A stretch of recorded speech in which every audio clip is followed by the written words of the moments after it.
తెలుగుదేశం పార్టీలో కష్టపడ్డ ఏ ఒక్కరికి అన్యాయం జరగదని ఖచ్చితంగా న్యాయం చేస్తామని అనంతపురం అర్బన్ ఎమ్మెల్యే దగ్గుబాటి ప్రసాద్ అన్నారు. అనంతపురం కమ్మ భవన్లో మినీ మహానాడు కార్యక్రమాన్ని నిర్వహించారు. ఈ కార్యక్రమంలో అనంతపురం జిల్లా అధ్యక్షుడు వెంకట శివుడు యాదవ్, ఎంపీ అంబికా లక్ష్మీనారాయణ, అబ్జర్వర్ లక్ష్మీనారాయణతో పాటు అన్ని విభాగాల నాయకులు, కార్యకర్తలు పెద్ద ఎత్తున హాజరయ్యారు. టికెట్ సాధించిన 40 రోజుల్లో 40 ఏళ్ల రాజకీయ చరిత్ర ఉన్న నాయకుడిని ఓడించామన్న విషయాన్ని ప్రత్యేకంగా ప్రస్తావించారు. కూటమి ప్రభుత్వం అధికారంలోకి వచ్చిన 11 నెలల కాలంలోనే 165 మందికి 2 కోట్ల సీఎంఆర్ఎఫ్ చెక్కులు పంపిణీ చేసినట్లు వివరించారు. ముఖ్యమంత్రి చంద్రబాబు సహకారంతో మరింత అభివృద్ధి చేస్తామన్నారు. మరోవైపు ఎంపీ అంబికా లక్ష్మీనారాయణ మాట్లాడుతూ గతంలో ఎప్పుడూ లేని విధంగా అర్బన్ నియోజకవర్గంతో పాటు పార్లమెంట్ పరిధిలో అభివృద్ధి కార్యక్రమాలు జరుగుతున్నాయన్నారు. కూటమి ప్రభుత్వంలో అభివృద్ధికి ఢోకా ఉండబోదు అన్నారు.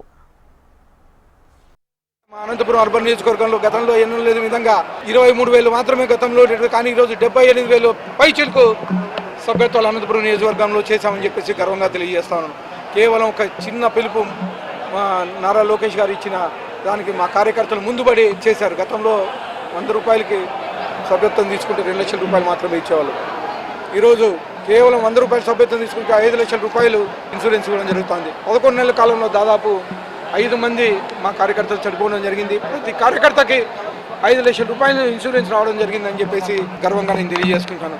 ఇవే కాకుండా అనంతపురం అర్బన్ నియోజకవర్గానికి దాదాపు 165 మందికి 2 కోట్ల పైచీలకు సీఎంఆర్ఎఫ్ ఇవ్వడం జరిగిందని చెప్పేసి తెలియజేయడం జరుగుతుంది. కేవలం ఆర్థిక వ్యవస్థ చిన్నాభిన్నం చేసినా కానీ మా ముఖ్యమంత్రి వర్యులు అనుభవంతో మళ్ళా 11 నెలల కాలంలోనే ఈ వ్యవస్థను గాడిలో పెట్టి మళ్ళా ప్రజల మెప్పును పొంది మంచి ప్రభుత్వం అనిపించుకుంటారని చెప్పి తెలియజేస్తూ